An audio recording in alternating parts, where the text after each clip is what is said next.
I know I like the outside class we have on Saturdays. And hopefully next week we'll be back to that because hopefully the air quality will be better. But that's saying that there are no more fires. And right now fire is as bad as last summer was. This year's much worse. And so one of the things we were kind of mentioning, before the recording started, is that it's like a multiple attack. Okay, we have the coronavirus. That's not going away. We have the fires for air quality outside. We have a social unrest. And, for a showdown test, first degree black belts, 3 attackers. 4th attack would just be the uncertainty about the political climate. All right, so it's almost like everybody is in a Nidon test right now, facing multiple attackers. And that's a challenge. So what might we take from the multiple situation? In a multiple, situationally it's different. There's a tendency when you're learning Aikido to center yourself in relationship to your partner. So it's one-on-one. And it's not one-on-one in a competitive way, but it's one-on-one. And in a multiple, you're to some degree centering yourself with more than one. And what that tends to do is it tends to call up more juice, more energy. So it also calls up a different level of center. And one of the important things is that, sometimes if you're kind of big and imposing, you center here. But the centering in a multiple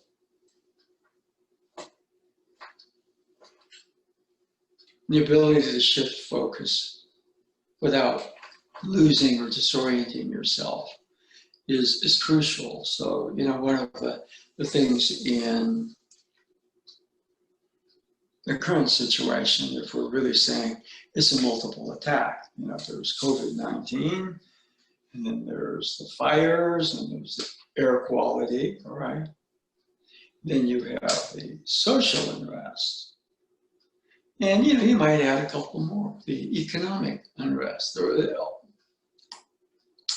Everything sort of starts to mix, but we did actually say, okay. And then we have maybe the political situation in the country, which is another factor. So all of those things, when we externalize them, oftentimes what happens is, we're getting energy to deal with them. You get the energy to deal with a multiple attack. If you freeze or you start to kind of let those, attackers push you, which means also your energy starts to come in. The head pushes you. There's an area where you have to move smoothly from situation to situation as the attacker's configurations change. All right, then we also, to some degree, to stay in center alignment, we also, all right? And so that part of it is interesting. You actually have a situation of a multiple, and they are, in some degree, changed. If you get people just coming at you this way, you can just, only they actually come at you, all right? And the ability to make smooth decisions, to keep blending and moving when attacks are coming from various angles. And so that tends to be One of the things that is really good about Aikido is it teaches you to handle situations which are, okay? And there's situational energy, and then there's your own energy, situational center, and your own center, right? So those are things that we sometimes take for granted. Also, during this time, we don't really have the feedback because of the need to socially distance, of having a partner or, working multiples. So within that's an important one. But anyway, so what we're going to do is we're going to move a bit. Let's see, we're going to move into the other room. Hello. Okay, so the multiple stuff is really kind of hard to do, but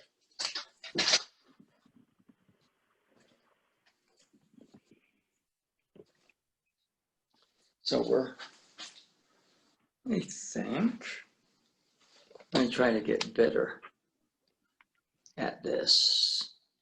So if we were to,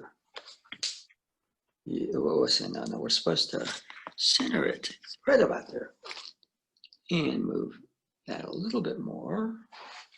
Okay, a couple of things is that we brought the, not the O-sensei calligraphy, but Ano Sensei's calligraphy that he gave to us. It's kind of a wood block reproduction of O-sensei's characters, Aikido. And we actually brought the shrine from the dojo. So, I think we could do is if you, I'm using this because it's indoors. If I was outdoors, I would have a longer one, but so if you are indoors with a staff, then you have to watch your surroundings, okay?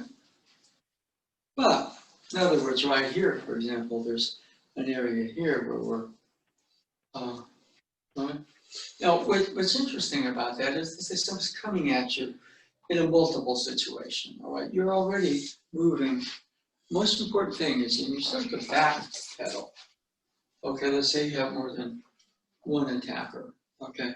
Well, they start to converge in the line gets thicker, and you're on the line. So it's very important, what you're really doing is you are moving forward. Now, you may move forward laterally. And sometimes, there's natural, you will move back to adjust, okay? But for example, one of the things to do when is, rule, right? If you go like here, the two from the side kind of come in at you, and then you get overwhelmed there. So, you basically are moving and creating a sense where their lines, these two start to converge towards you, but you're moving here. Or you're moving here, as opposed to either freezing, going back, or going right in the middle, okay? Now, O-sensei was O-sensei, so a lot of times what he would do is slip them. So people come in, he would just go like this, and they would all run into each other. Okay, that's pretty advanced, okay? But from here, so moving situationally, strategically, right? Now you're moving laterally, but you're moving laterally in a forward direction.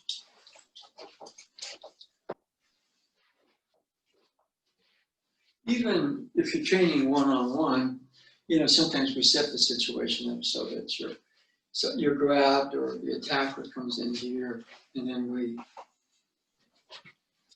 do whatever the movement happens to be, right?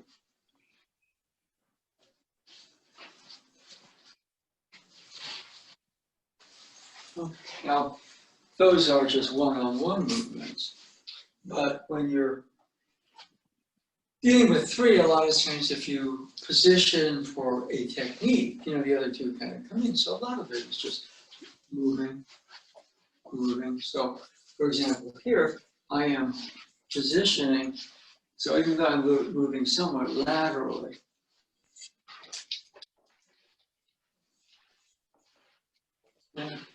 it's a thrust feeling. All right? And conversely, sometimes, you are also off the line of an attack, okay? But what's nice about the thrust is that ideally you are here, I'm thrusting, but I'm on the line of my thrust, but right about here, you see. I'm both thrusting and creating space. I'm off the line. And so that's kind of what you're doing in a multiple. So, we're saying right now we don't have, let's say 3 or 4 bodies, and we really shouldn't, because of the social distancing and social contact. We'd be training with masks, but that's still, I think it's a way off, even though gyms are opening up. But we do have the coronavirus, we do have the air quality in the virus, and we have the social unrest, and we have the economic uncertainty. So we have a lot of situations coming at us. So one of the things is, you spotlight one, right? Boom. And the others, as you move there, start to converge, but by being the active force, you are shaping the fact that they're coming at you at angles where you can, right? So one of the things about a multiple attack is that you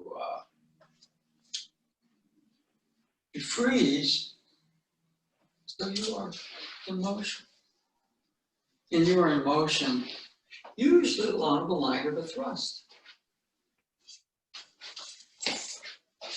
Now, at some point, you execute a turn. A lot of what we do is as the attack was coming, we turn and throw. Turn and throw. So that's very much like off the line, but that off the line movement is set up with this. Boom. So we do movements, for example, here, boom. But we go this way, that's a throw, right?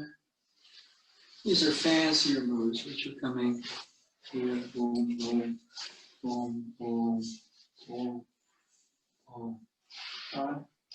So, things that are also kind of in terms of a multiple is your own center. Your own center.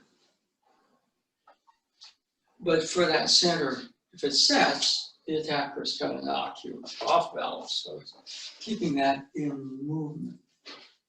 And notice how right here, even though I'm moving in response to what's going out there, there's a relaxed, weighted feeling.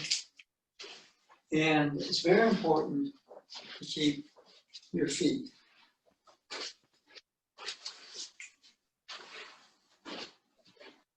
And then from there, that's really the same place that we would begin to actually do movements like this. Okay. So getting the feeling, we're just kind of, again, playing with the feeling of a multiple. And here, one of the things is you have to kind of use your imagination. For example, here, but experience, if you freeze, boom, you get knocked back or knocked down. So the feeling is what you're doing. If you're moving. In a way, the force is coming at you. You're letting it go by. But you stay connected to it. The force is coming at you. You let it go by, but you stay connected to it. Boom, boom, boom, boom, boom. Boom, boom, boom, boom. So, boom, boom. Okay.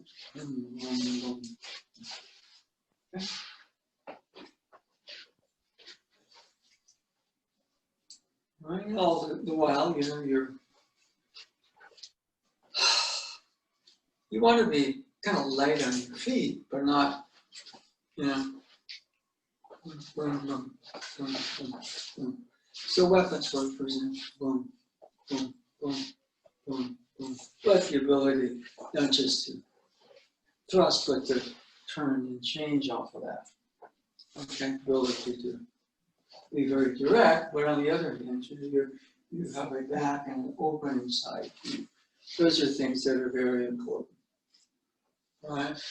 And here, for example, when I'm doing these movements, my hands, if the body is fluid, boom, the hands can start to move in more of a fluid pattern. So the ability to sort of execute some of these changes, because in the multiple, you're kind of moving, your hands are not moving with this speed, but there's like that motion, that motion, that motion, that motion. Now, Hikizuchi-sensei, what he would do is he could, for example, in the multiple, he would turn, but he would also enter. The other thing you do sometimes is just drop and go. Just, uke would go over. So he varied the terrain quite a bit. Okay. He used to do multiple attacks, for demonstrations. All right. We never really worked multiples that much in class, right? Boom, boom, boom, boom, boom. But one of the things here, when you're making these changes, you're dealing actually with energies that are coming at you, kind of quickly from a variety of different directions. So you should, boom, boom. For example, here, I'm freezing and somebody's like, but also let it go by, and we'll move the next.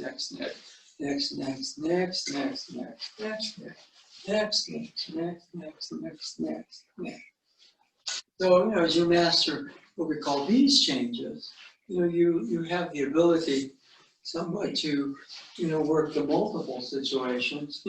Ukes, for example, are coming at you with some force and weight. But we've all felt that, where we just freeze and we sort of get knocked back, okay? But the ability to kind of execute these changes, which is very much like a multiple, a multiple, a multiple, a multiple, a multiple, a multiple, a multiple, a multiple, a multiple. So as you can see, what happens right there is the actual movement of the staff simulates situations where energies in the form of the catalyst are coming at you, and you're bobbing and weaving and boom, and varying low, high, low. So you can practice some of that, not all of it, but some of it, with a staff.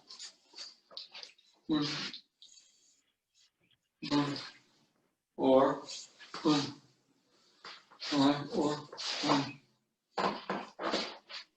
See, the thing about a multiple that's interesting is you can't go out there to attack the attackers, because if you do, you're fixed on one, the others get you. So again, you're direct. The forms of the thrust or the strike in Aikido are energy lines that connect you. And again, I'm right in the path of the attacker. I'm making the connection, but from here, we can execute that motion, or if we need to, pivot, turn freely. So there's a type of a space that you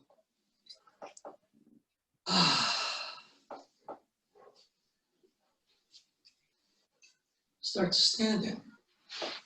And then, what happens if somebody attacks you? You are in your basic movements, if you're going to do a Dikyo or a Sankyo movement, you're carrying the feeling of that space, all right? Multiples in a lot of ways are good, because if you think, you don't move. And so, your thoughts and your movements have to be kind of, going very much.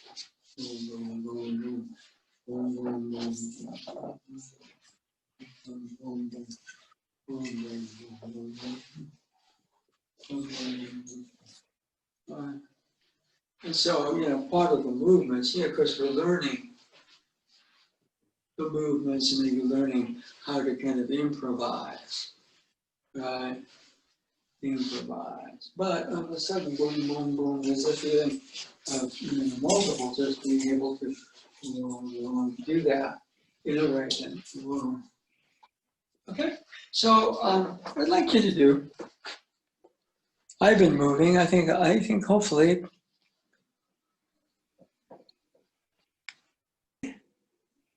anybody with a question or statement? Boom, boom, boom, boom, boom, boom, boom, boom, boom. See, we can kind of, the ideal thing is that, we learn movements like that, and that, and that, and that, and that. But there's a feeling right here where boom, but we're kind of using the multiple, boom. You begin to kind of feel there are, like the bodies of the UK are various energies, okay? And, those energies being energies can kind of converge and push you.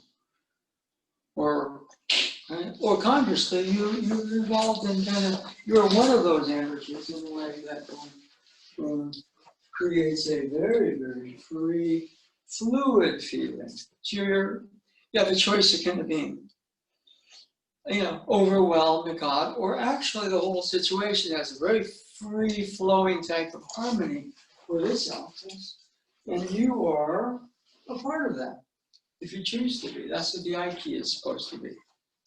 Okay, the 3 attackers or 4 attackers or whatever they are, they kind of represent a sense of move, move, move, move. So not in a flighty way of dance, but the dance represents a kind of harmony of the forces. Okay? So anybody with a question or observation on that, or? Okay.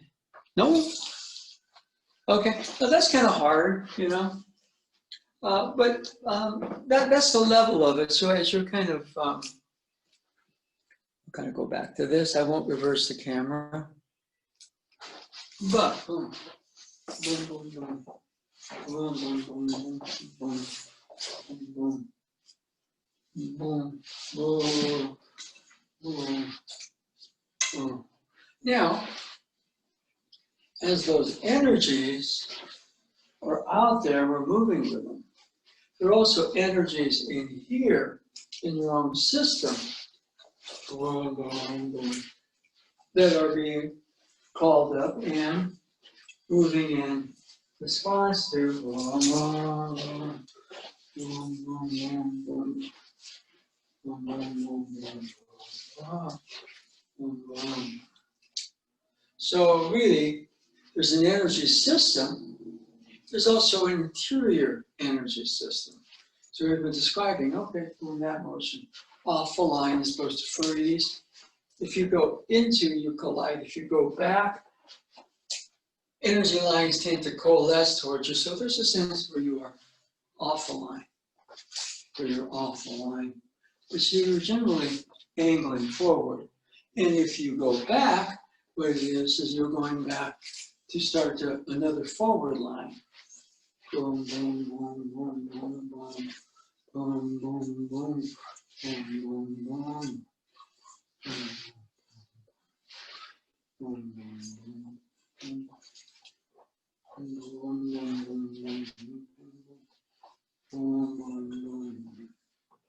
Okay. So even though you don't have a dojo, except where you are is a dojo now, all right? And oftentimes, the actual attackers, they are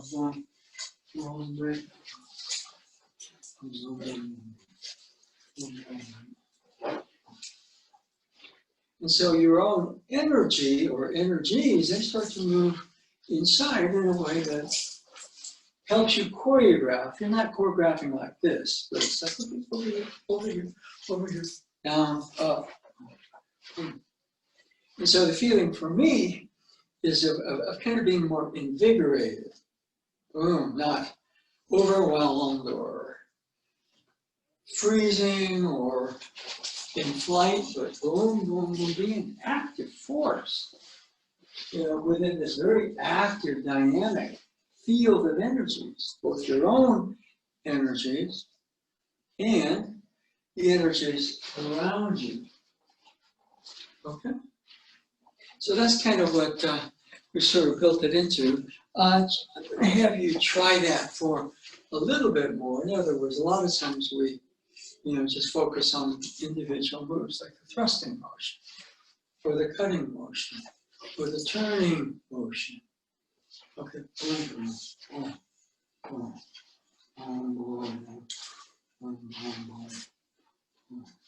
So I'm going to get the clock so I don't miss, time what we're doing here. So let's see if you can work on that just for a little bit, okay? I'll be back in 30. Okay. And you may find, for example, that, see, a lot of the times what we're doing is we're kind of,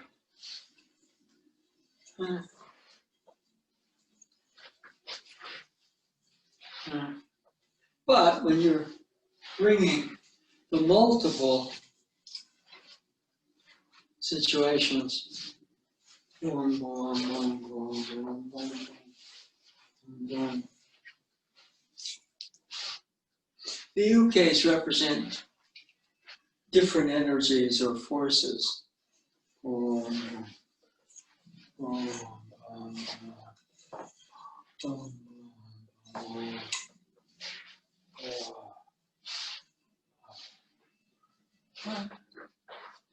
Anybody right there just getting a feel for that? That's a tricky one, right? In theory, so you could wake up in the morning and kind of be, or you're waiting for the morning and pick up a staff, and all of a sudden, if you had to do a multiple attack, it calls up maybe more energy than we do when we're going blah, or we're kind of frozen in, very difficult times. Again, multiple attack, coronavirus, fires, air quality, economic unrest. Boom. Boom. Boom. Boom. Boom. Boom. Boom.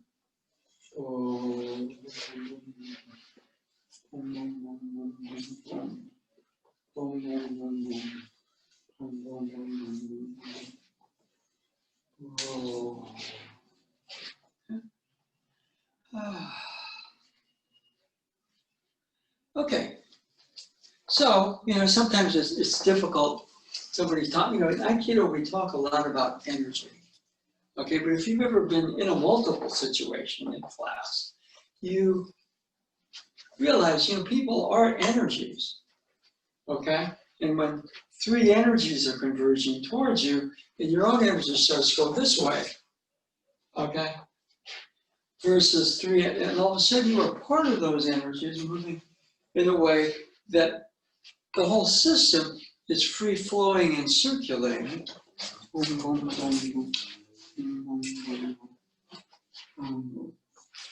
Okay. And one thing Sensei says is that, if you kind of look at a river or something, or a stream, all the different little tributaries that are just really a part of what you might call river, but they're constantly flowing between rocks and little streamlets within streamlets like that. And yet, the core of you, instead of being drawn out there, is actually increasingly clear and fluid. Okay? So,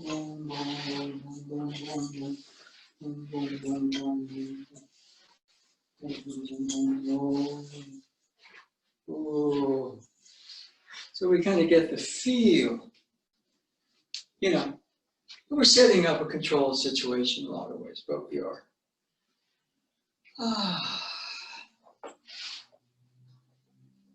At home with the energies. You know, there's the energies there. There's also your own energies. Your own energy or energies start to kind of, in some sense, coordinate with. And, you know, that's necessary. We become the center, albeit a very moving center, and we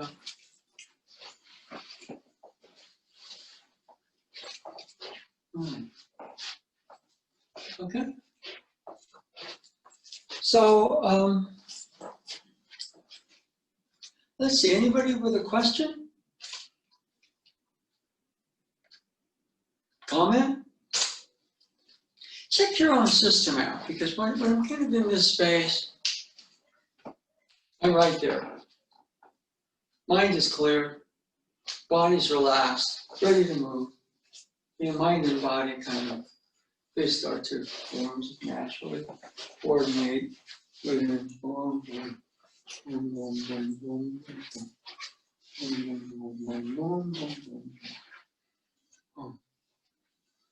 Well, since they trained a lot with a spear, I mean, I think it's a simulated one, but if you go like that, so boom, boom, boom, boom, boom, boom, boom, boom. See, here I'm getting in my own way, but here I'm letting energies move, circulate, and that part of them, my motion allows them to circulate and flow more. Boom, boom, boom, boom, boom, boom, boom, boom, boom, boom, boom, boom, boom. Oh, the action gets a little bit more. Oh, picks up its pace. You pick up your pace with it, and so you become aware, you know, conscious a little bit. There are different levels as you're moving from this level to that level to that level, and you know, you increasingly just there. Okay. So, anybody with a question or observation? It's a little different than maybe we oftentimes do. For example, when you are by yourself, how are you going to train? Okay, and I can get up and kind of go through movements, and you know, it takes a certain amount of discipline to kind of go boom, boom, and go through a routine. But you know, right about here, boom, boom, boom, moving in a way that's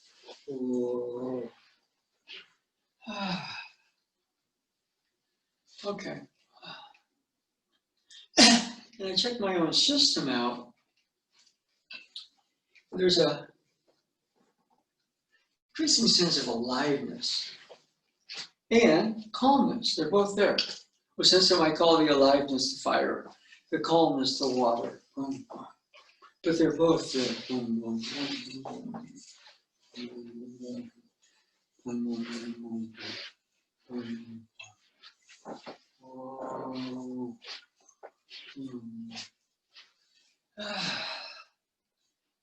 In fact, the calmer we are here, the more alive and organized the energies around you get. So, you know, that's just a way of kind of using the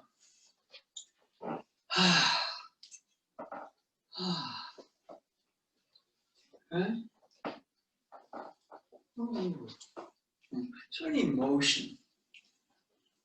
Boom, boom, boom, boom, boom, boom, boom, boom, boom, boom, boom, boom, boom. Oh, oh, oh.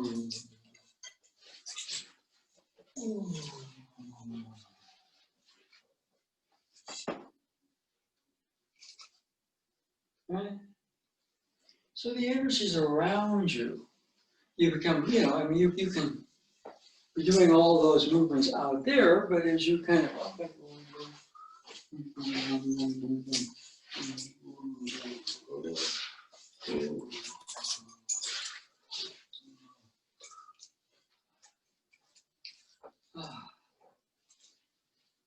the energies out there, converse the calmness of the energies inside you, they start to kind of coalesce, or they start to resonate together.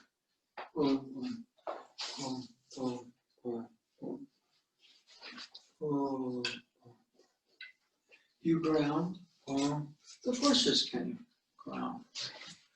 you center, boom, the forces kind of start to move as a circle around that center. You boom, start to differentiate. Okay.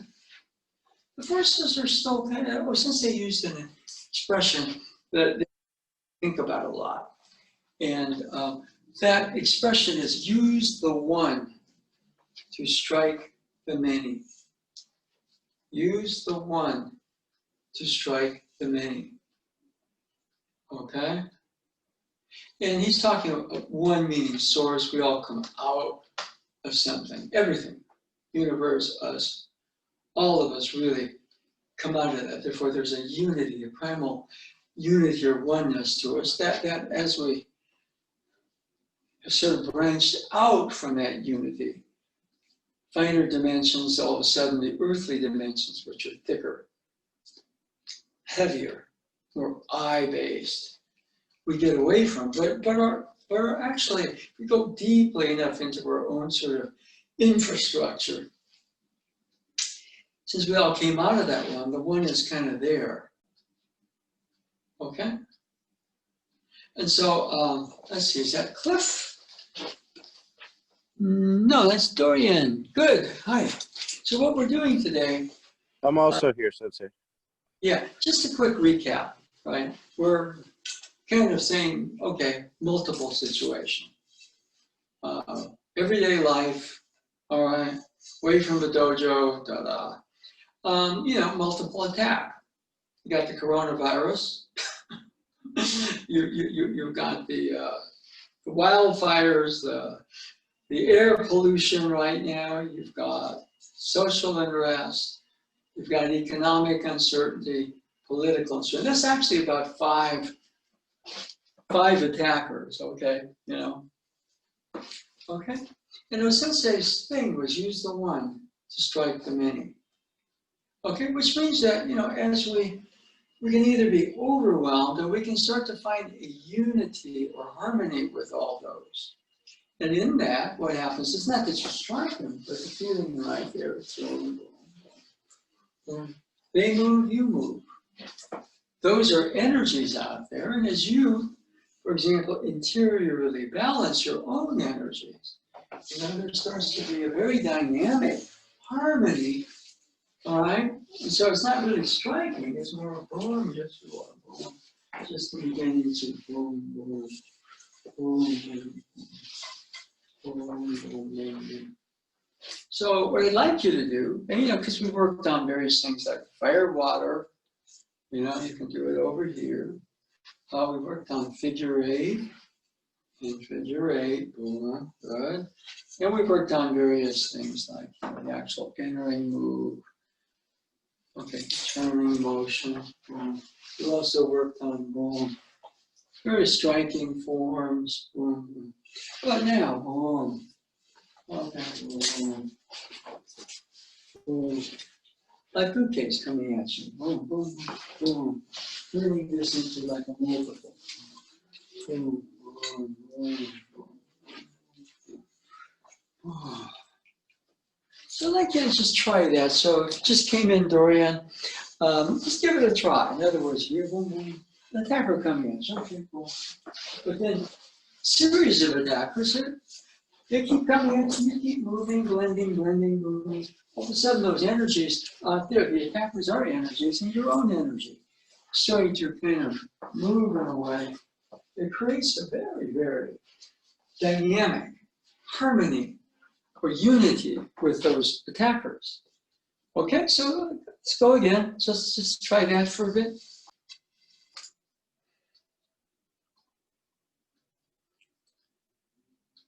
Okay. Just out of curiosity, any comments or changes that you feel? See, for me, when I'm just in this sort of practice, okay, the body feels looser, freer, not necessarily heavy, okay, heavy, very fluid,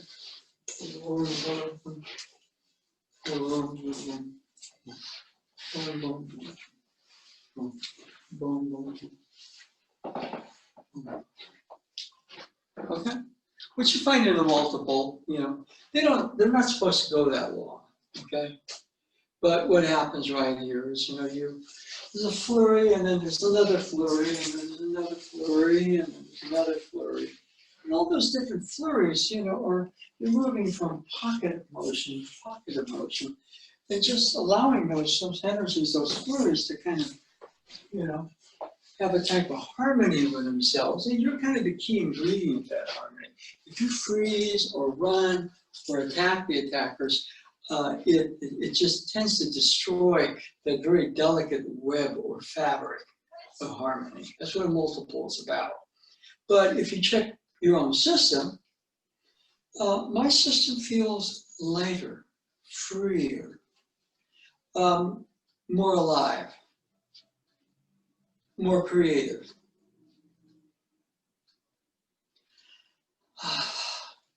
Consciousness is very adaptable, but it's also deeper. So, you know, as we do the movements, there is, essentially it's a win over yourself. You're not really beating 3 or 4 attackers. You're fighting yourself before you're winning over the eye that gets confused, or the eye that goes out to attack the attackers, or the eye that runs from the attackers, to the eye that really, or the self that really is much more in tune with, and the way that you move creates the other energies to be in a type of alignment, and all the emotional aliveness. There's a creation of harmony through you. And that to me is, you know, one way of understanding Sensei's Aikido. Okay, of course we train, of course we do techniques. But that particular sense, okay, so we can come into a situation, you know, like the coronavirus and the fires with all the air quality stuff with it, the financial confusion, the social unrest, everything like that. And you know, we keep them in a dynamic flux with each other, and we are in the process of it. And touching ourselves at finer and deeper levels. So I feel looser, I feel freer, I feel much more alive in a quiet, calm, but very there way. Okay? So anybody else on that level? It's a tricky thing because we train, but then we're also, to some degree, it's about inner development. You know, Nado Sensei likes that word, inner development. Okay, the closest I could get in terms of, you know, the words that I heard a lot in Japan is shugyo. Shugyo. Shu is like your advancement. Okay, advancement, and gyo is kind of it's training, but it's not the training in the dojo. Gyo is very different. So shugyo, that was a word we heard a lot, and so we looked it up in the dictionary, shu, and then gyo. Then I had a dictionary. I look up shu and I look up gyo in characters, and you know, I think the best English translation for shugyo is inner or internal development. As we develop here, our relationship to all the energies out there develop. Okay? And the energies out there, to some degree, create us as well. Okay? A multiple situation can create somebody who's belligerent, goes out there to attack the attackers, or conversely creates somebody who's too passive, gets overwhelmed, or fearful. Okay? And so, you know, the Aikido movements are supposed to give us a tool to deal with all those forces out there, but also to connect in here so we create, those forces through us are put in some sort of harmony with each other. We are a living part of that harmony, breathing, moving, feeling. So it goes back a little bit. And so, you can use the body as a reference. Oh, looser, freer, more focused. Oh, calmer. Feeling of depth, and yet the ability to instantly kind of go into proper action. See, if I'm kind of lost in all that, I want to move on that way. But if I'm also just too hyper with it, I'm tying myself up. I get the form of what's being said, but I'm not really talking about it.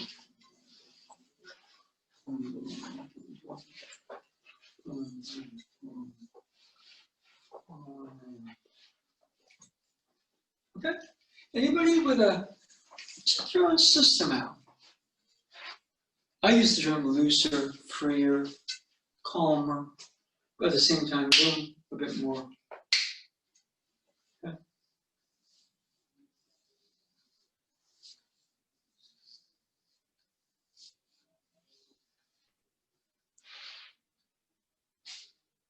Yeah. So if you kind of want to, one of the things about it is, you can do a lot of training on your own, and it can kind of drag, really. It's like, okay. One thing about a dojo is, you have people at work, you're working and there's energy, okay? And sometimes it's hard to do that on your own. It's just hard to do, okay? But one of the things here, boom, boom, boom, boom, boom, boom, boom, boom, boom, boom, boom, boom, boom, boom, boom. And checking your system out, right? Feel deeper, not just feet on the ground, but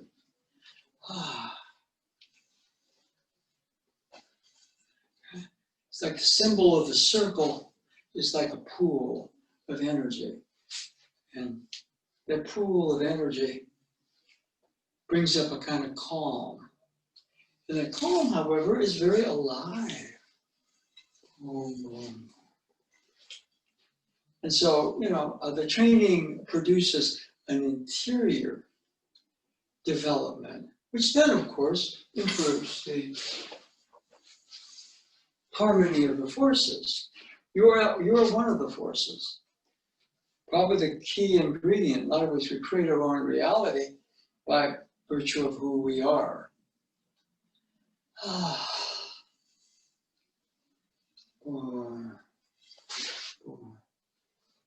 You just say movements, for example, very slowly. This would be like Tai Chi. Now, what happens there is sometimes that feels good, and I sort of drift. So, the sense of when you're slowing the movements now, part of it is you're also speeding them up. Boom. Well, since they called it Katsuhayabi, Katsuhayahi. No time, no space. Boom. So again, how do I get there faster? Or as opposed to, boom, I'm just there, just there, just there, just there, just there, just there, just there, just there. Boom, boom, boom, boom, boom, boom, boom, boom, boom, boom, boom.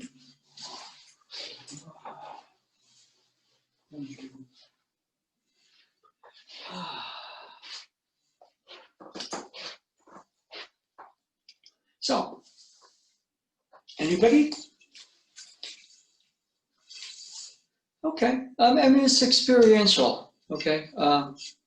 The way that, again, I mentioned this, but, the Don Juan books, Castaneda, right? Says, Don Juan, I don't have this, I'm not able to talk about what it's like to be in that space. And Don Juan tells him, it's like, okay, yeah, that's very natural. As you acquire more what he called personal power, okay, you can be in that space, and then, the experience talks through you. Maybe one definition of koto tamadi, finer dimensions of ourselves speak through us. And so, we get in the way by trying to figure them out, look for them and everything. But as the I goes more to a transparency, which is I to self, then these words may come through. Deeper is a good word.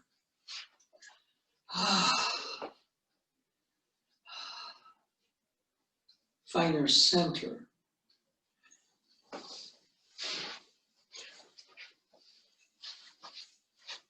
System is very alive with itself, like blood circulating through the capillaries of your body. We have our main veins and arteries, but we also have a capillary system, without which a lot of things in our body wouldn't work. The blood is probably in its own way kind of circulating very quickly through the capillaries because the capillaries are thin. Okay? But we don't want the flow of blood to stop. That's powered by the heart. And the blood is invigorated by our breathing, oxygen. And conversely, that oxygen is expelled as carbon dioxide. We're helping that out way too much ecologically right now. That's called global warming, climate crisis.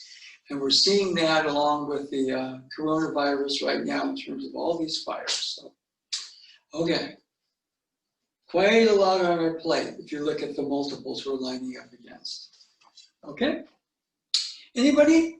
Got a word? Got a boom.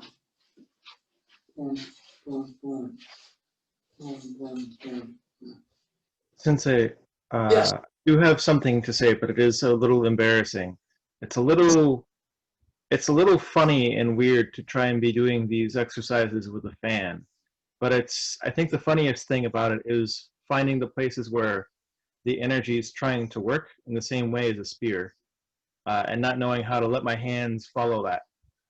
Well, one of the things about the eye, okay, is that, a lot of it's you're winning over I. And one of the hardest things is I don't know, right? I can't do that. I don't know how to do it. Okay? That's hard. And Bruce Lee put it, he might have stolen it from Krishnamurti, I don't know. Where he said a limited mind is not a free mind. So there is an education in how these moves shape. Okay, but the eye, goes through a period of learning how to do the moves. And then it learns how through the body and the mind to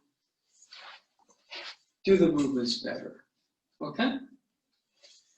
And what's kind of interesting is you can study all the Aikido moves, and then you're in a multiple situation, right?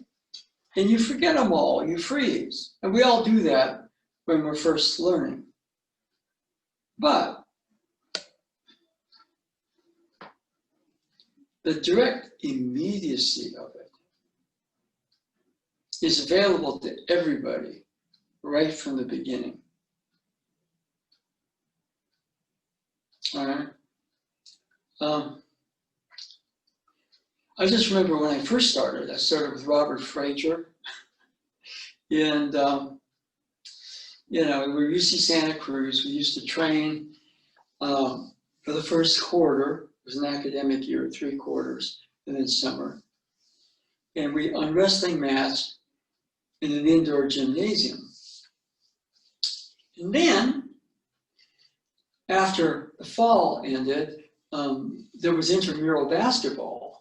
So they kicked us out. And so Robert Frazier Sensei, he got an agreement with the city of Santa Cruz, he had to be creative, to teach at Mission Hill Junior High School on Mission Street. And it was part of the rec department. So people from the community come in because it's a rec department class. And who actually came in was Glenn Kimoto Sensei. He wasn't there as I, remember from the very first quarter, because it was strictly a university club. And we just moved the club off campus. and they were trained at Mission Hill Junior High School for winter and spring, right? And in summer, everything went back to the gymnasium with the wrestling mats. And then I went off to grad school. That's another story. But, you know, and I don't know why, but a couple times Robert Frazier would say, okay, you know, Jack, get out there. And he had people attack me. You know, it's just, I don't know why, because, you know, I didn't know anything. And I don't think he did that with anybody else. I don't know why. Maybe it's because I'm Japanese genetically, and he trained in Japan, so there's a well-put Jack out there. I have no idea. But the two people that what I would do is I would become one of two people. Okay, the first one. Because, you know, he and Nado Sensei would do these workshops together on one weekend out of every month. They would do a workshop. We would go to Mountain View because that was stable. It was a dojo. Friday night, students would sleep over Saturday night, Friday night and Saturday night, and then Sunday we do Aikido classes. There were not that many, maybe. Friday night class, and there was a Saturday morning, and then the other period of time, we maybe we do a Sunday morning Aikido class, but the rest of it was energy work. But they would show basically whole movies of O-Sensei. And so I watch O-Sensei, right? And so, you know, people would attack, right? And I would step off the line and I'd do something like that, they would fall down. You know, because I saw him do that. I didn't know what else to do, you know, and you know, these are people who didn't know how to take a forward roll very well, so they'd run at me and I would drop to my knees and they'd fly over me and take a forward roll. So the only thing I can think of, because I didn't know what to do at all, and I was right out there and I felt absolutely like I was totally naked, is all of a sudden the archetype, you know, the pattern of energy that I most associated with was O-Sensei. So, you know, I just pretended I was him, right? Which is kind of sacrilege these days, but, you know. And the other person was, who just died, I think, what was it? 2 days ago, was Dame Diana Rigg. Because she was, you know, there's this character on this British spy show, but she was a woman. And they would put her in situations that women were stereotypically awful in. Attack situations. People would mess with her mind, trying to get her to doubt herself. And she would stay very calm and very, very, very on point. You couldn't fool her. Okay, so somehow, you know, it wasn't that it was a fight, but, you know, people rush at me, I'd go out the side, they'd go run into the wall or something like that. So it was a combination of those two archetypes. Because I didn't know anything.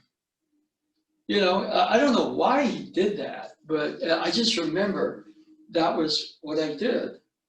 So somehow, I just kind of let the archetype, I would just say, okay, who do I have to be to deal with this? Because I didn't know anything. Okay? So one of the things here, you know, who do I have to be?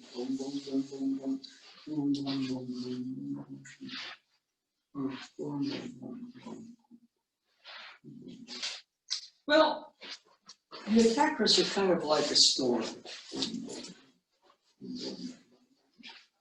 So right there, I sort of got to be Susanoo, the storm god. Because, you know, there's a storm and it's storming on everybody, but it's not storming on Susanoo because Susanoo is the god of storm. So he's the center. Boom, boom, boom, boom, boom. The storm may be raging, but, you know, for him, boom, there's a harmony to it. He's the god of storm. All right? And so we're kind of working archetypes at that point. Okay? And the other thing that, yeah, so at that point, right, the movement shifts. I know that, you know, the whole thing, you know, with the TV show, right? They would put her in black leather and some guy would come at her and all of a sudden the music would go on and she would be right there. Boom. In a moment, boom. She wouldn't go in doubt, she wouldn't run, she wouldn't pull in, she would be, boom, just present. So Diana Rigg was a great actress. The martial arts was all choreographed. She actually did okay with that. If I was the choreographer of her, I would have done different stuff. I think I would have done more of a combat version of Aikido, which sometimes you see in some of the Avengers episodes. Okay? You actually do see that. All right? But I think the Aikido would have been better than the kind of choreographed karate moves and judo that she did. Okay? We would have just sort of, just because I would have done more with striking and throwing. Okay? So that's something that, but there was a sense when the action music would start, she would just be right there. And that was just something that for whatever reason, when Robert Frazier, maybe it was about 2 or 3 times, it was very, because he didn't ask anybody else in the class to do it. So I don't know why, but it was interesting that all of a sudden, what came from me was, I don't know anything. So who do I have to be to deal with this? And so I kind of went archetypal. You can't get more archetypal in Aikido than O-sensei unless you say it's Susanoo. Because Susanoo was one of his major protector gods or goddesses. Boom, boom, boom, boom, boom, boom. Boom, boom, boom, boom, boom. As you start to move there, there's a kind of a shift where all of a sudden, there's all that chaos and violence sort of becomes beautiful. So you're getting a shift from Susanoo to what you might call Amaterasu, the sun goddess. All right? But you have storm and you have sun. There are energies that you start to tune into as you do the movements. And so the question I guess I asked, although I wasn't conscious of it, because the situation came up, Jack, deal with this. Why in the world? But anyway, I didn't just think about it or try to figure something out. I just said, okay, who do I have to be? Okay. So anybody on any of that? I'll go back so I have a head in the screen of the camera. So that's actually an important thing. Joseph did all these things that were very, very past the norm. And I'm sure something that came to him, well, that almost wasn't me. So who was it? See, he was born really late in his mother's life cycle. And a lot of people felt she was too old to bear a child. And in those days, the Ueshiba family had holdings in the Tanabe area. And if you didn't have a male heir, your property went to the government. And so the story goes that his father and his mother, they make a pilgrimage to the Hongu Grand Shrine, which is in the mountains, higher up from Shingu, away from the coast. And that after that, almost supernaturally, the mother becomes pregnant and the child is Morihei Ueshiba. Now, one of the kami enshrined at the Hongu Grand Shrine was Susanoo, the storm god. And so he was kind of, from when he was a little kid, told he was kind of a gift from the kami, because the mother shouldn't have been able to, participate in conceiving a child. Okay, biologically, apparently everybody medically thought she was kind of past that age. But he also heard from very young age, you are therefore the incarnation of Susano, the storm god. And so as you start to move, I mean, there are levels where you start to move more freely. Like a certain area when I'm just at a certain thing, then, you know, the actual movements themselves become like various winds or currents. Boom, boom, boom, boom. Okay? But then you kind of hit a level where all of a sudden it's like, you know, because here you can sort of get into the beauty and the creativity of the movements. But when you start to talk about the multiple attack, you know, those UKs represent energies, but they are very, very substantial. They have weight. They come at you, even though it's about an Aikido situation, with some potential force. If you freeze, if you lock, you receive that force. So at some point, you know, just the fact that those are very, very tangible. Boom, boom, boom, boom, boom, boom, boom, boom, boom, boom, boom. The movements start to acquire a different thing. And so, you know, one of the things, who do I feel like there? Well, the attacker situation feels like the energy, sometimes they feel like a storm. Okay, right now we are in a storm. We have the COVID-19 coronavirus pandemic. We have the wildfires that are burning I don't know how many acres, creating all this pollution in the air. We got the economic uncertainty due to the coronavirus. We have the political uncertainty with the election coming up. It's going to be very important this year. Okay, so there's a whole bunch of stuff on our plate. Okay, so you wake up, you're in a storm. They talk right now about, especially young people, you know, who are kind of finding themselves and maybe thinking about school, college, or getting a job or something, and it's just total chaos. And how much mental illness is coming up for especially the younger people. Okay? And the whole purpose of Aikido is to say, okay, this is a situation. Now, this situation can either take you in a negative direction, or it can help you forge yourself in a way. Because if all of a sudden we start to kind of contact that archetypal level of ourselves, boom.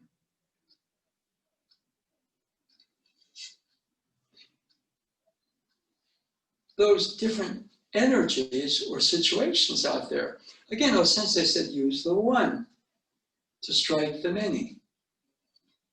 Unify, create harmony.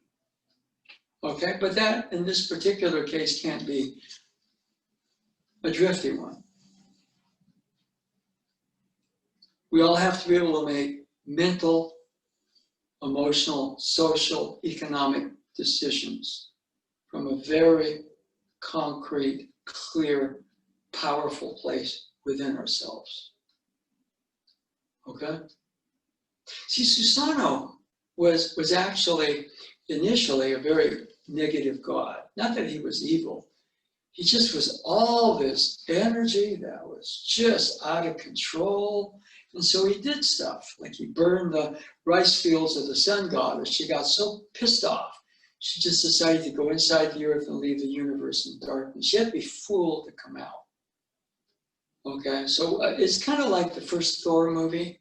He's so bad, so arrogant. He's not evil, that his father kicks him out, puts him on earth, makes him kind of human. He's got to find his hammer to restore his godhood. That's the first movie. And so Susano gets kind of booted off the earth, you know, from the realm of the kami.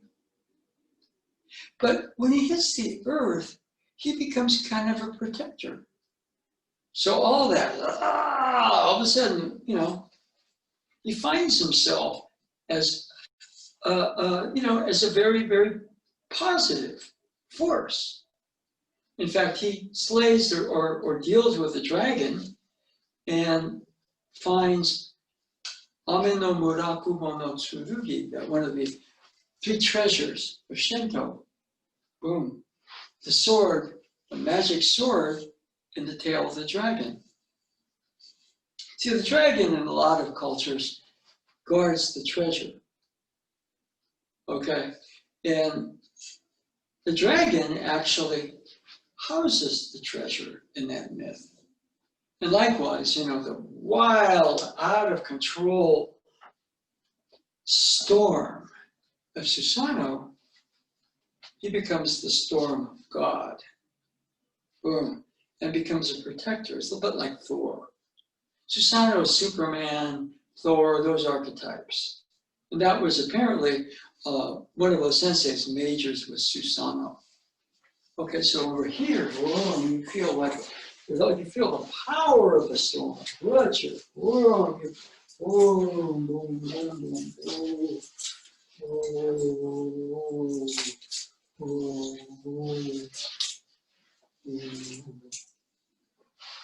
okay, you start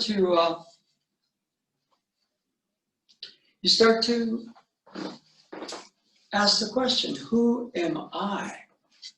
And you in terms of the archetypes, you would be the storm god, or there's no reason why you can't be a storm goddess. Okay? Dragon king, dragon queen. Okay? Anybody else with that at all? Okay. Got a couple of minutes. Let's switch. So if you have you can use the staff for that.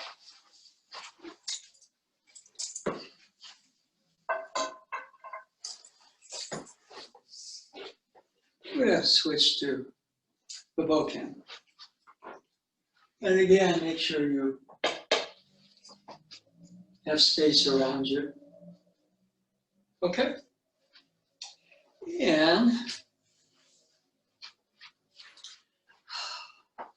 And we've been kind of highlighting a couple of things, though, since they said, move like a beam of light, fly like lightning, strike like thunder, move in circles around the stable center.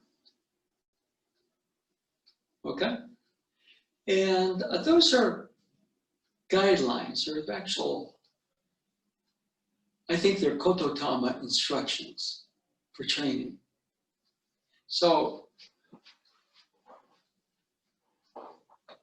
everything's multi-level. So proper grip. See, I'm already forming a hand blade. It's the diagonal grip, not this. And the grip is a little ring, middle, index ring. See how it's a diagonal grip, not this. If it's this way, I can't close. At the end, here I can close. The other hand. So I don't want to choke up or hold this way. So the end of the handle is right on my blade, the hand blade. Okay? And you can spend your whole life figuring a cutout. But what we're going to do, move like a beam of light. Move like a beam of light. Boom, boom. Boom, boom.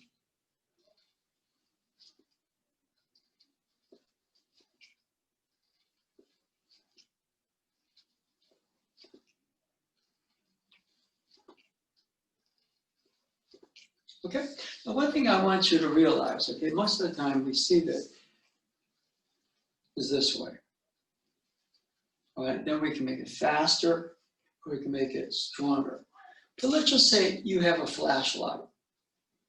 You turn the flashlight on. There's a beam. You go like this, you shoot yourself in the eye. So, boom. Then you go like that. Light, light, beam, beam. That's different than this becomes this and that. This and that. this and that, this and that. Beam, beam. I don't want to hit myself in the face or shoot myself with that beam. So, boom. Now that beam is going behind me. Now, boom, goes to the other end. Two beams, boom. Two beams, boom. The beam can also run up and down. Up and down. Move like a beam of light. Light goes up, light goes down. That beam can travel much faster, and I slow it down by swinging. Boom, boom. Boom, boom. Boom, boom. Boom, boom.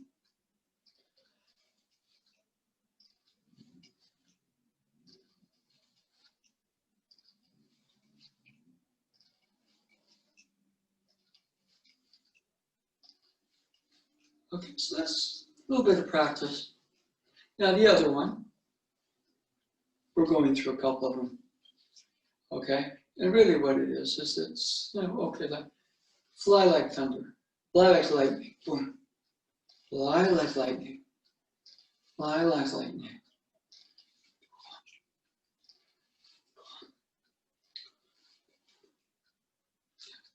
Okay, so most of the time we see that cut is heavy and out there, but lightning flashes, lightning flashes, lightning flashes, lightning flashes.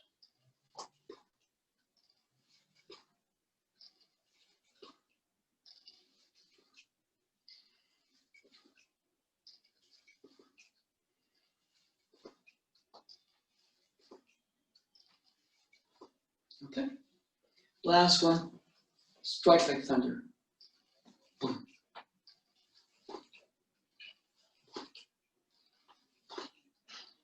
Strike like thunder.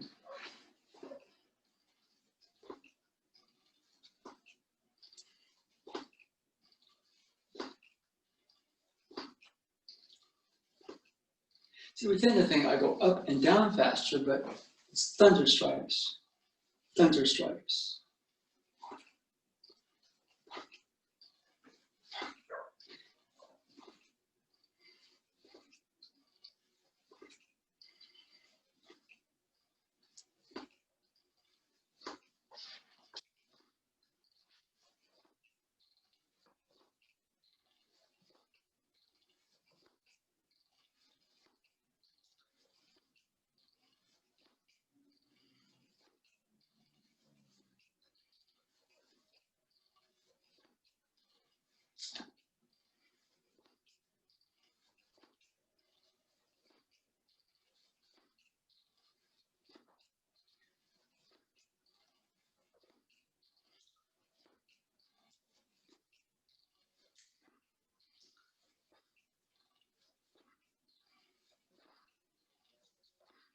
Okay, we go back, move like a beam of light.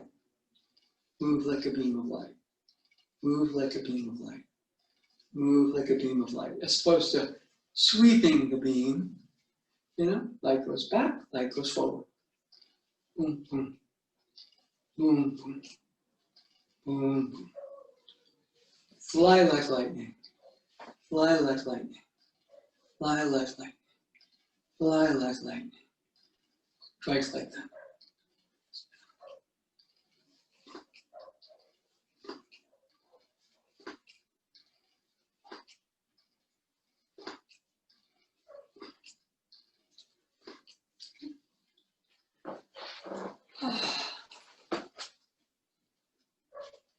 So that, to me, is some instructions O-sensei kind of gave to start to approach the more archetypal level of training. Yeah, you have to learn the details, how to hold, don't hit yourself in the face, But, there's me kind of going this way and studying cut, getting better, and then getting mechanically better at that cut, and boom. And there's me trying to do it stronger, and there's like strikes like thunder. Strikes like thunder. So when that's the level of training.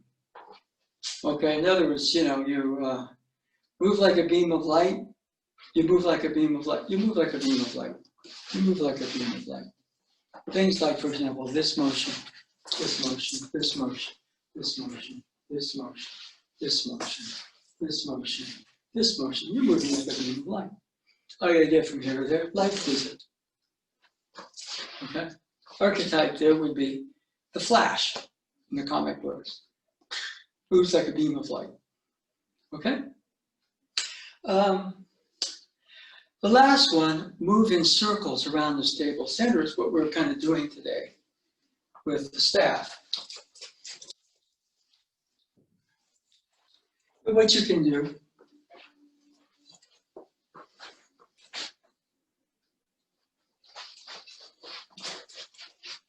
I can practice the thrust all day, but boom, boom, boom. Move like a beam of light. Move like a beam of light. Move like a beam of light. Move like a beam of light. Okay? Fly like lightning. Fly like lightning. Fly like lightning. Fly like lightning. Fly like lightning. Fly like lightning. Fly like lightning. Fly like lightning. Move like a beam of light. Fly like, strike like thunder. Fly like, strike like thunder. Boom, boom, boom, boom, boom, boom. Move like a beam of light. Fly like, strike like thunder. So you're shifting archetypes. Boom, boom, boom. Okay? So today's movements, moving in circles around a stable center.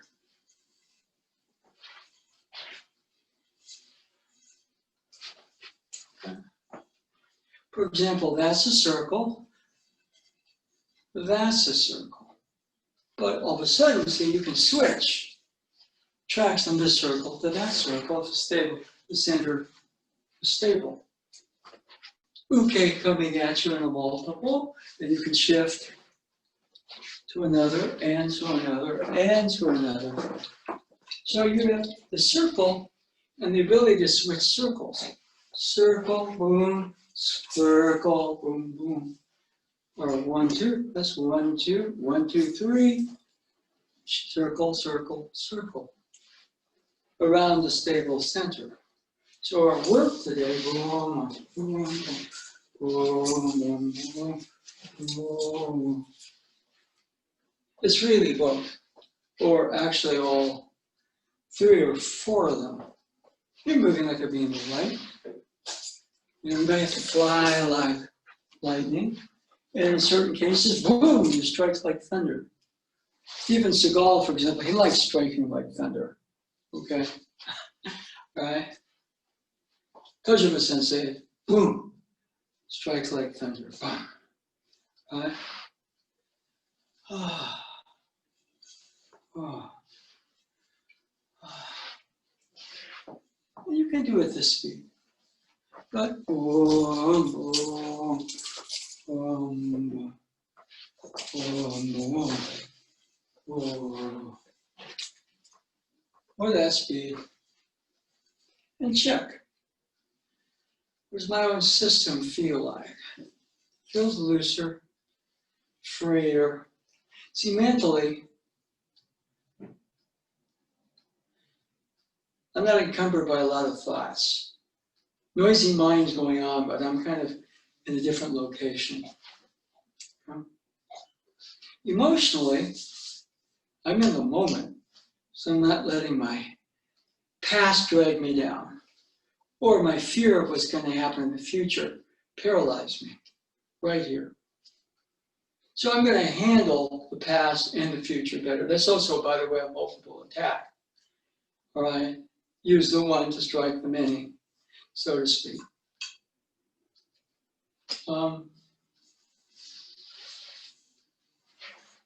So these movements are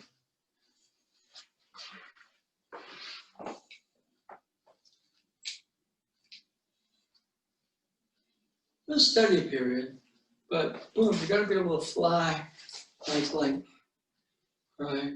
Or study, train, but move like a beam of light. Move like a beam of light.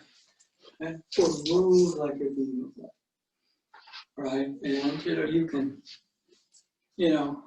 build your reps up, get a workout, but boom, striking like thunder. Striking like thunder is a little different. So for me, there's no almost. You're either there or you're not. And, we're all there. That's the whole thing. It's just we separate. And so, actually, if you go right into that, it can be very intense. So you build to it. Yeah, you're going to study, you're going to train, you're going to work out, you're going to do a lot of things. But again, if we kind of get to what I prefer, since they use the term universal, I almost prefer the term archetypal. Okay, anyway, we are right at it now. So what I'm going to do is formally end. If you want to hang out and do our discussion, we'll do that in the other room. But thank you all for being here.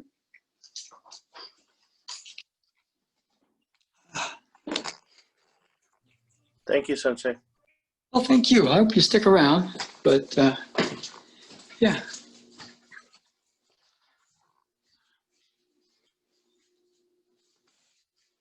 Okay. So for here, it's kind of more a discussion format. So, my daughter was reviewing some of my work. Says, "Dad, be more professional. You're supposed to end at this time." I said, "Okay." So, we tend to sometimes do that. In Shingu, for example, your class would start, your class would end. But Ano Sensei might drop by unexpectedly. We would hang out. Tojima Sensei sometimes would drop by. And we talk all night. We kind of, we would talk about O-Sensei and things like that. In fact, his joke was, Oyasumi nasai, which means good night. Ohayou gozaimasu, good morning.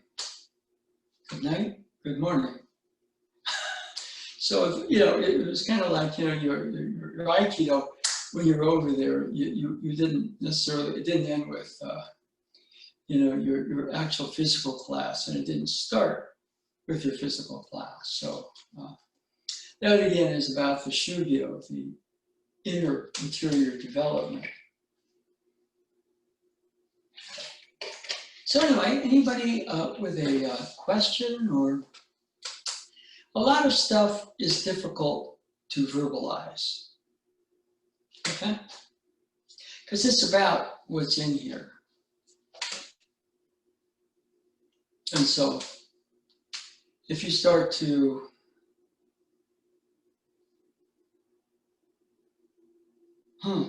what's going on here? We all start that way. What I used to do, what I found, for example, when Hikizuchi Sensei would ask me, "Jack, what's, this, that," I just make it up.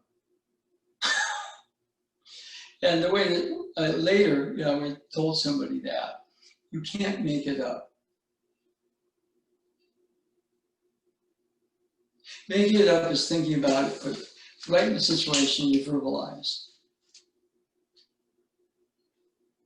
So one of the tricks about it is like, interior development. What do you feel? I feel looser, freer. Did a class. My attention is much more focused, but it's also flexible. I wish, I could hold this more during the non-Aikido time, which is a challenge. So I think for O-Sensei, he was always practicing.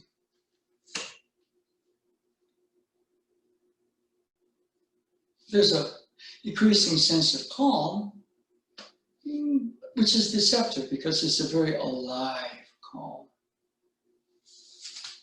So there's just, that's just my verbalization of it.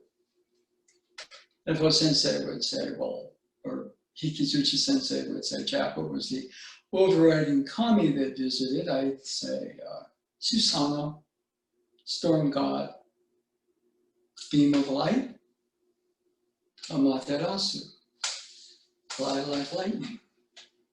That's technically another aspect of Susanna, strike like thunder. A lot of Susanna, but move in circles around a stable center.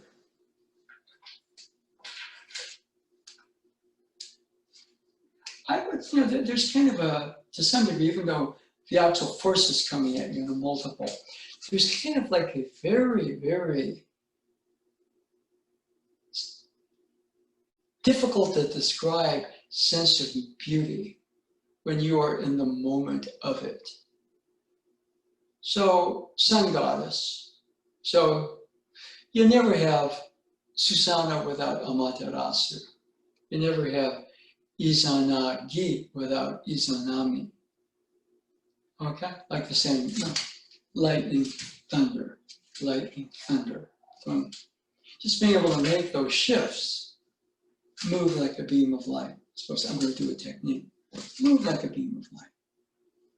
If I were to actually say, move like a beam of light, who would I equate that with? More Hikizuchi sensei, move like a beam of light. Move like a beam of light. Okay? Move in circles around the stable center would be a little bit more like Yanase Tojima sensei's. More obviously, Ano sensei. Okay? Yanase sensei was a little bit more, is when since you talk about hard as a diamond, flexible as a willow, as fluid as water, as empty as space. That'd be more. Yanase sensei was more like diamond that could mold itself into any shape. So, I would go out of the Susanoo category and go into another series of oral teachings for Yanase sensei. So, those are those are either words, but they're also training guides. Not for eye training, but the self as it develops goes more towards itself as opposed to I, self, noisy mind, self. Because you can work the body eventually is going to wear out. But the actual inner development is endless. In no sense that said training never stops. He didn't mean keiko, which is, the physical training going to a dojo. He meant shugyo, the inner development. It's moment by moment. And we go up and down, back and forth, but there's a core level of us. And so today we kind of did the multiple type of thing, which is actually kind of fun because, it's very active. You can meditate your way and get killed. You can be perfectly calm and totally extinct in a multiple. And if you're too wound up, you're going to get caught. So there's kind of an in-the-moment beauty to that storm. You see what I mean? That to me is primarily Susanoo, but you don't have a storm without the sun somewhere. Okay? So kind of within that pantheon of archetypes, that's the type of training that we can do. Remember, our sensei developed tremendously during the World War, and he didn't have. All he had was a couple of sleepy kids, and probably for a vast period of that time, he didn't have any Aikido. So it was just his own interior development that he used, right? And then, I know that Nado Sensei, now we had a conference, I think it was a couple of days ago. And one of the things that kind of came up was probably pre-war.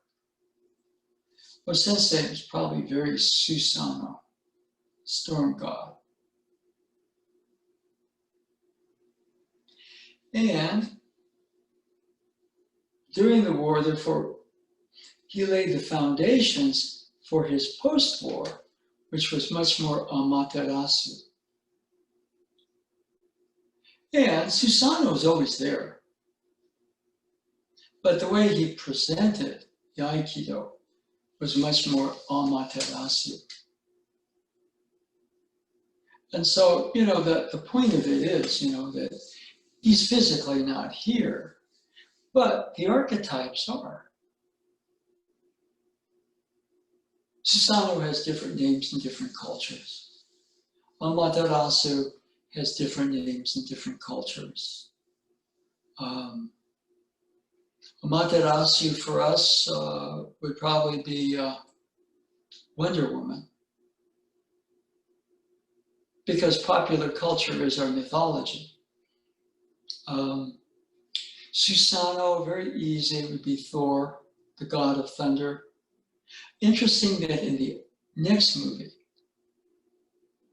Jane Foster, Natalie Portman, becomes the goddess of thunder. See, Thor has a different hammer now, but the original Mjolnir, even though it got shattered by Thor's sister in Thor Ragnarok, the hammer still exists in different timelines. So I don't know how they're going to do it, but Jane Foster finds the original hammer, and she's worthy. And so she becomes the goddess of thunder. And then the title of the movie is Love and Thunder. So I don't know if they're going to reunite, like Chris Hemsworth and Natalie Portman, or Thor and I think they gave her the name. She was Mighty Thor as opposed to Thor, because for a run in the comics, she was Thor. Okay, which I found to be, she was the best Thor. But they had to give the title back to the original character, so they kind of took her out of it, which I still think was a mistake, but that's just the comic book industry. Okay, so the archetypes. And so, there are two things. I mean, we're training proper grip, proper sense of what you're doing. But when he said things like, move like a beam of light, fly like a lightning, strike like thunder, move in circles around a stable center, he was probably describing, the Susanoo Amaterasu level. And I think one thing about O-sensei was that, from when he was pretty young, he was training like that. And everybody else was kind of training and learning technique and figuring it out with, and of course he did that too, but when he was by himself, he was also training, probably trained almost constantly. He was hanging with Amaterasu and Susanoo. And so he went way past a lot of people who, were strong in their day and physically they lost their prime. And he kept going because he was into these energies. And the interior development was developing here. So in some sense, when he says, you become kami, he was really saying we all really are kami. We all exist, as a soul or a spirit, as a god or goddess. And then we kind of come into this, what we call more the dimensions of the physical, the genkai, the obvious creation, and we kind of shrink into an I. But as I returns to itself, the end journey is to find the god, goddess in us, which already exists. One of the things Nado Sensei did a couple of weeks ago was said, this, as far as we can tell, is O-sensei's creation layout. And he says, it's all an overlay. So here we are, compressed into an I with a noisy mind. But you don't have to travel to Mount Olympus or Asgard or the high plane of heaven to find your God, goddesshood. That also exists right here. It's just that we're separate from it because of I. So as I starts to do that. Now, I starts to do that, there is a corresponding interior development which allows that to continue.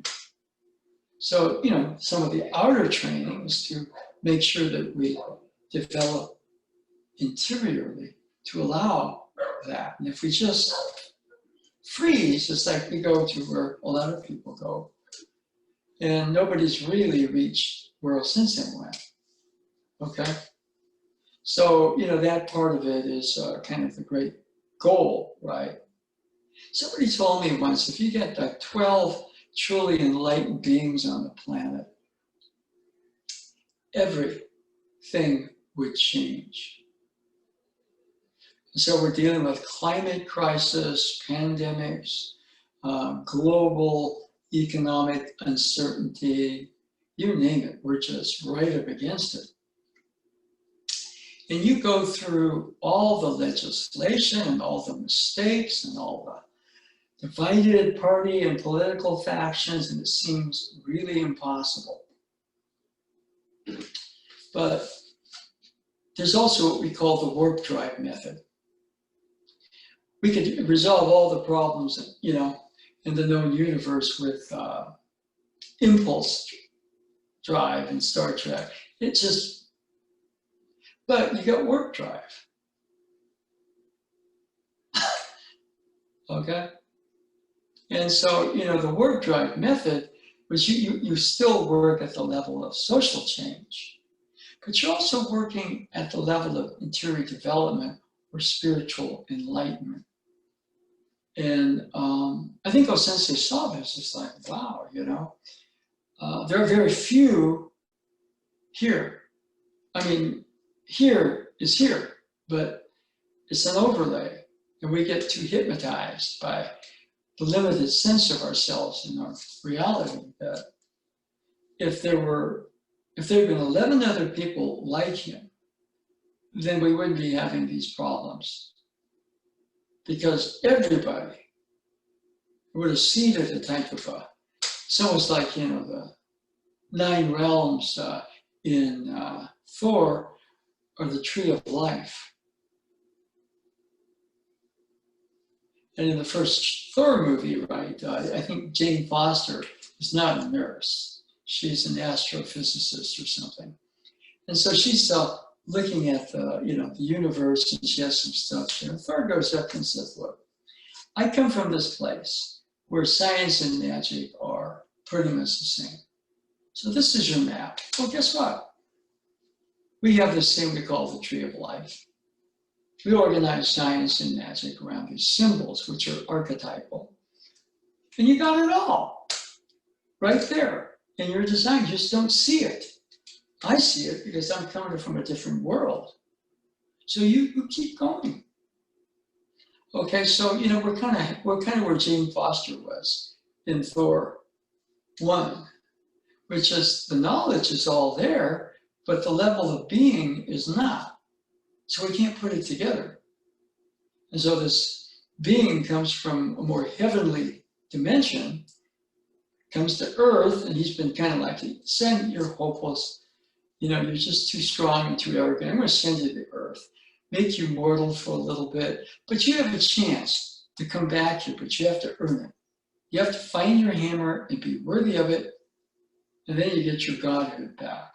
And that's kind of the whole Susano myth, just in an updated version of the Thor legend on the screen. So, in those Sensei's day, there weren't blockbuster movies. You can go to that, go to an IMAX and go, wow. He had to do it through his physical training, his prayer, his meditation. He had to find all of that in himself as the interior development got more original, finer. The actual view of himself and the universe shifted. So, at that final level, I mean, there were probably other levels. I remember Kato Sensei, we had a discussion once, myself and Peter Rawls, and he was just talking about O Sensei, and he was talking about his sense of O Sensei, and he says, as good as he was, he probably wasn't done. Physically, you're going to run out of time here. But he probably could have gone finer. I'm sure there are finer levels that even he didn't exhibit here. Or conversely, he could have probably done many things he didn't show because he didn't want to necessarily be a freak show. He kept it to martial arts, even though he sort of stretched the bar on that. Like, I don't know whether he could fly or things like that, which would be, of course, look at me. I fly like thunder, literally. I don't know if he could, probably not, but it was the interior development. And if, we all, I mean, it's like if like 12 people could reach that level, then they would affect the morphogenetic field collectively of our planet. Okay? And so, that's kind of the warp drive as opposed to the impulse power drive way of resolving things like climate crisis. And Sensei, as a younger man, he was politically very active, both as a labor leader in Hokkaido and even in Tanabe, where he, championed the fishermen at the wharf, where the government was trying to kind of really restrict them. And Sensei would stand on the docks and say, if you come and bother these people, I'm going to throw you in the ocean. And then, when the government tried to kind of appropriate shrine property, he and somebody else kind of sensed there was a lot of political skullduggery going on, and they actually made sure that didn't happen. And the shrines were able to keep their property. So he was not just a dreamer, okay? And so we're kind of at that time right now where we are looking at, we really need to prioritize the interior. And then if we do it enough, then my thought is the schools will be able to reopen and our normal Aikido can kind of come up again. But we also, at that time, want to have other capabilities that we will highlight and show that. So, martial arts all over is going to open up at some point. But the Aikido, see, when Sensei reopened, where Aikido got the charter, 1948, the occupation by the US of Japan, gave Aikido the charter to open. It was the first martial art they allowed to be openly practiced in Japan. They felt the other Japanese indigenous arts were too part of what created the war effort, but the Aikido, as in the charter, was very much around harmony, peace, education. And though Sensei himself, was initially approached by Dad, we need you behind this. And it was his son, and Sensei was very negative about it. Because for him, it was an immediate development in the moment with these energies or forces or archetypes. And so to go out there and represent something to the public, but this is a very interesting book because it shows him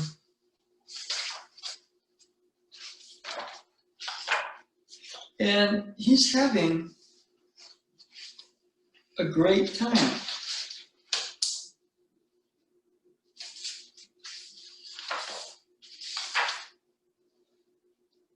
You look at some of the pictures, and he's interfacing with people, and you couldn't tell from that, the smile, the light, the joy he's excluding, right? That he was kind of like, I don't want to make this too public because it's deeply personal, even though it's universal, to where he gets, okay, we need to go out there and reach people.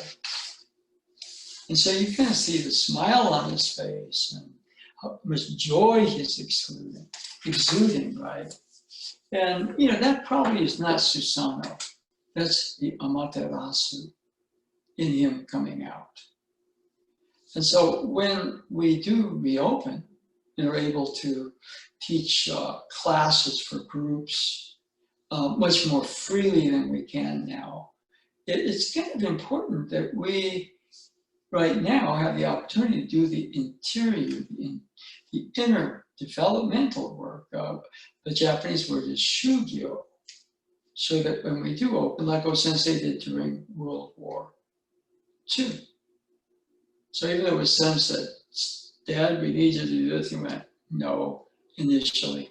By the time he was opening to all that, sharing his enlightenment with people, okay? Not just a fantasy up here or a way he had of developing himself privately, although universally it was something he was into kind of sharing.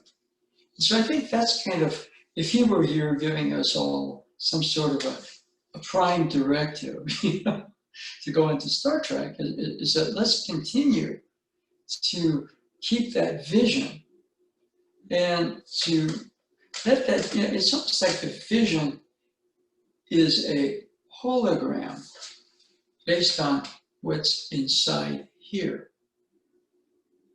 And if we keep the internal inner development going, then maybe, it'd be nice, when we do reopen, I'm certain we will at some point, the circumstances may change because of economic situations and everything, that we will have something that helps promote, this conscious growth in not just an immediate small group, but they'll kind of step out.